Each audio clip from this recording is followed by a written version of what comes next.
प्रस्ताव संख्या 13 मैंने कोरोना की महामारी के लॉकडाउन के समय प्रदेश रेव घोटाले की जांच गठित की एसआईटी रिपोर्ट की जो स्टेटस मांगा था, जो रिपोर्ट हमने कहा था प्रस्तुत की जाए, वो रिपोर्ट अब तक क्यों नहीं प्रस्तुत हुई? वो रिपोर्ट टेबल क्यों नहीं करी गई? रिपोर्ट को सार्वजनिक क्यों नहीं करा गया? नंबर 1 तो इसका जवाब दें। नंबर 2, उसके बाद एक विजिलेंस की टीम का गठन हुआ था और विजिलेंस की टीम ने भी अपनी रिपोर्ट जो है गवर्नमेंट को सौंप दी थी और मुख्यमंत्री जी के पास वो रिपोर्ट चली भी गई थी। उसका अब तक जो है उसको सार्वजनिक क्यों नहीं किया गया? उस रिपोर्ट में ऐसी क्या चीज थी जिसको छुपाने की कोशिश की जा रही है? अगर आपने जांच कमेटी बिठाई तो फिर वो रिपोर्ट भी सामने आनी चाहिए थी, वो क्यों नहीं आई अब तक? उसका इसमें कोई हवाला नहीं, कोई जिक्र नहीं। तीसरा, आपने ही फिर चीफ सेक्रेटरी की एक अलग से एक 1 मेंबर कमेटी बना दी कि चीफ सेक्रेटरी जो है इसके ऊपर अपनी तरफ से रिपोर्ट देंगे।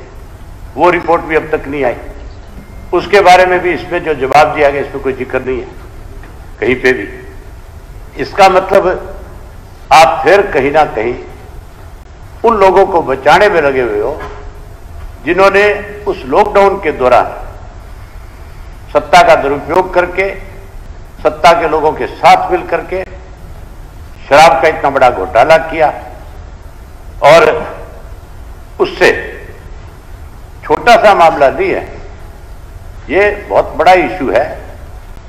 इसमें बहुत सारे ऐसे लोग शामिल हैं। मुख्यमंत्री जी, आप वो रिपोर्ट सार्वजनिक करवाओ। आप क्यों उस रिपोर्ट को छुपाना चाहते हो? मैं तो आपसे ये जानना चाहता हूं कि वो रिपोर्ट अब तक सार्वजनिक हो क्यों नहीं रही? क्या रीजन है उसका? दूसरा जो है, विभाग के मंत्री द्वारा दिया गया उत्तर 17/12/2020 को उप निरीक्षक का आरोप पत्र जारी किया गया तथा एफआईआर भी दर्ज की गई। इसके अतिरिक्त 7 एईटीओ और 15 आबकारी निरीक्षण जो है उनको चार्जशीट किया गया था। उनको जिनको चार्जशीट किया गया उनके खिलाफ क्या कार्रवाई हुई? उनका क्या हुआ? उनके बारे में कोई जिक्र नहीं है। उसी के साथ साथ चार्जशीट की गई जिन्होंने 27/3/2020 से 31/3/2020 की अवधि के दौरान परमिट दिए थे, जबकि उस दौरान जो है लॉकडाउन के दौरान कोई इंडस्ट्री नहीं चल रही थी, कोई बस नहीं चल रही थी, टोटल डिपार्टमेंट आपके बंद थे, सब लोग अपने अपने घरों में थे, कोई शराब का ठेका नहीं खुला हुआ था। उसके बावजूद भी ये परमिट इशू किए गए और परमिट इशू करके इसमें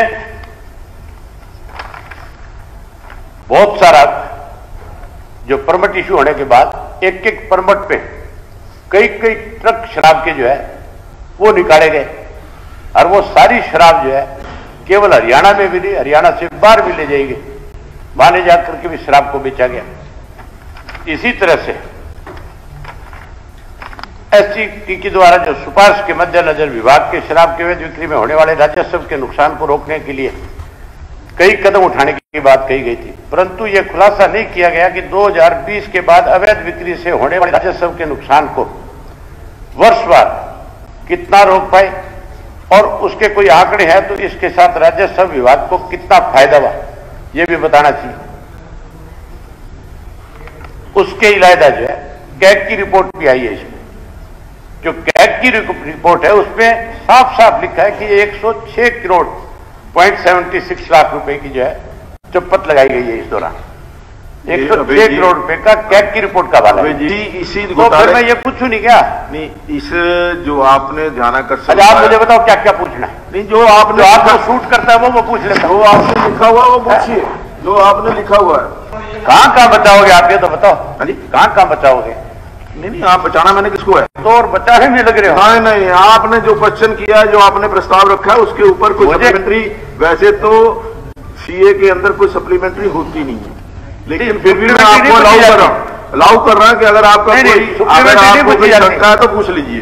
इस मामले में आपकी और मेरी कई दफा चर्चा होली कि आप सीए नहीं पूछ सकते, फिर आप मुझे अलाउ करते पूछ रहे। देखिए कॉल टेंशन के ऊपर सप्लीमेंट्री नहीं पूछ सकते, कॉल टेंशन के ऊपर सप्लीमेंट्री नहीं पूछे, रूल में है। मैं क्या तो फिर कॉलिंग लगाई किस लिए जाती है बता दीजिए। लगाई उन्होंने, सरकार ने जवाब दे दिया। आपने क्या जवाब दे दिया? सरकार तो झूठ का पुलिंदा दे देगी। देखिए आप यहाँ बैठ के उसको आप सरकार ने जवाब दे दिया। आप इसका जो भी उन्होंने जवाब तो कोई दे रहा है, जो उस डिपार्टमेंट का मंत्री है जो लूट के खा गया सारा डगा, फिर को जवाब दे दिया। देखिए बड़ा जवाब है। इसने खुद ने क्लीन चिट दी है अपनी शराब घोटाले को, अखबारों की खबरें हैं। इससे जब पूछा गया तो उसने कहा कि शराब का कोई घोटाला ही नहीं हुआ, आज जवाब दे रहा है उसको। चलिए मुझे लगता हो गया। नहीं क्या हो गया? हो गया। अभी तो बैन को भी निकलना था, क्या हो गया? समझे नहीं, आपने एक कॉल टेंशन दिया और उसका तो मेरा सप्लीमेंट्री है दे दिया। सप्लीमेंट्री कॉल टेंशन में होता है, सीए के अंदर का सप्लीमेंट्री होता है। तरीका थोड़ा ही है, बोलने नहीं देता। आपकी ठीक है, ये कौन सा तरीका है? बोलने नहीं होता, लेकिन क्लैरिफिकेशन मांगी जा सकती है। हाँ तो क्लैरिफिकेशन मांगे ना, वो किस चीज पे मांग रहे हैं? वो तो क्या पे मांग रहे हैं? क्या की रिपोर्ट मांग रहे हैं? क्लैरिफिकेशन मांग रहा। क्लैरिफिकेशन तो मांगे, पर इसी में से मांगे ना। हाईकोर्ट को आप नहीं मानते, कैग की रिपोर्ट को आप नहीं मानते। बिल्कुल मैं कैग की रिपोर्ट को मानता हूँ। बैठे बेचारे जिनको आप नहीं बोलने देते, और मैं तो आपके सामने जब आगे बैठता हूँ तो पता नहीं, आज कोई डॉक्टर को बुला के देखो आपके तो कुछ तो सही क्लैरिफिकेशन कैग की पूछ रहे हैं, कैग की इसके अंदर कहां से आ गई? अब पूछ रहा हूँ कुछ किससे, थोड़ा तो यही है। एक्साइज पॉलिसी जो है, अब अगली बात सुनो आप। अभी यहाँ कैमरों की बात चल रही थी, आंसर में दिया हुआ था कि हमने कैमरा लगा दिया, ये कर दिया, वो कर दिया, वो भी मैं आपको डिटेल बता देता हूं। 2011 और 12 में डिस्टिलरी में कैमरे लगाने के लिए लिखा गया, और उसके बाद उन कैमरों से सरकार की जिम्मेवारी बढ़ती थी, एक्साइज डिपार्टमेंट की जिम्मेवारी बढ़ती थी कि कोई भी फैक्ट्री में से दारू अगर निकलती है डिस्टिलरी में से, तो उसकी उन कैमरों के माध्यम से निगरानी की जानी चाहिए। वो तो बताया इन्होंने, कैमरे लगा दिए। जो कहा हुई है निगरानी, कैमरे लगा दिए। वो कैमरों की जो आगे रिपोर्ट है वो तो आप देख लो ना क्या है उसमें। इस तरह की जो कार्य प्रणाली है, शराब घोटाले में जो ट्रक गए चोरी के, वो तो गए 2012 में जो आबकारी विभाग के जो कमरे थे जिनमें दारू रखी हुई थी वो सील किया गया था, लेकिन पुलिस ने जब्त की हुई शराब को इसी हाल के रास्ते बाहर निकाला गया। ऐसे में आबकारी विभाग पर भी गंभीर सवाल उठ खड़े हुए। अगली बात आप सुन लो, ये आबकारी विभाग के जो अफसर थे, जो खरखोदा का शराब निकली थी जिसके आगे सील लगी हुई थी, उसकी जो दीवारें टूटी हुई थी, उसकी खिड़कियां पाड़ करके दारू निकाली गई थी, उस वक्त ये कहां थे? ये तो मान ही रहे हैं कि निकली है। ये कब नहीं मान रहे? इन्होंने कहा कि इंक्वायरी हुई है, उसके खिलाफ एक्शन हुआ है। ये कब कह रहे हैं कि नहीं निकली? अरे हम ये कह रहे हैं भी आपने उनके खिलाफ कार्रवाई क्या करी है? एक्शन क्या हुआ? मान लिया इन्होंने कि भी हाँ इसमें निकली है इंक्वायरी।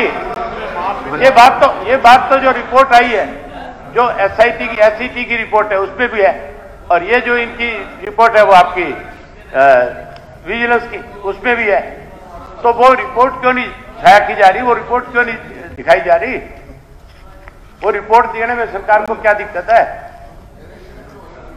जो एक मिनट मैं आपसे पूछ रहा हूं, मैं तो आपके माध्यम से पूछ रहा हूं। मुझे नहीं पता सरकार रिपोर्ट आई कि नहीं आई, किसके पास आई, वो मंत्री जी जवाब देंगे। मैं जो पूछ रहा हूं आप इनसे पूछो। हाँ मैं उनको कह रहा हूं कि वो जवाब देंगे। रिपोर्ट आई, रिपोर्ट आप इनसे पूछो कि वो रिपोर्ट क्यों नहीं शाया कर रहे हैं। बिल्कुल मैं कह रहा हूं कि क्यों नहीं आ रही अब तक। मैं मंत्री जी को कहूंगा कि भी इनको बता दें कि रिपोर्ट आई कि नहीं आई, क्या आई क्या नहीं, क्या क्यों शाया नहीं हुई। आप कह रहे हो मंत्री बता देगा, मंत्री ने तो क्लीन चिट दे दी पहले। देखो बात तो ऑलरेडी अखबार में ये कह चुका है, बयान आ चुका है इसका कि कोई शराब का घोटाला प्रदेश में हुआ ही नहीं। फिर इस प्रदेश में शराब घोटाले के ऊपर आपने मेरी कॉलिंग जो है वो मंजूरी क्यों करी? नहीं, अगर मिनिस्टर की बात है आप कहते कि मंजूरी नहीं की, आप मिनिस्टर की बात को मानना है। उन्होंने स्पष्टीकरण दिया है कि मिनिस्टर को मैं पहले भी ये बात कह चुका हूं कि इस प्रदेश के अंदर जितने डिपार्टमेंट इसके पास है, मैं नहीं कह चुका हो गया। ये गौतम दादा भी कह चुका है कि सारा लूट के खा गया, और आज भी कहता हूं, आज भी 10-12% तक जो है कमीशन के रूप में पैसा सीधा मंत्रियों तक जाता है। देखिए जो आप हाउस के अंदर बोल रहे हैं उसको आपको प्रूव करना पड़ेगा।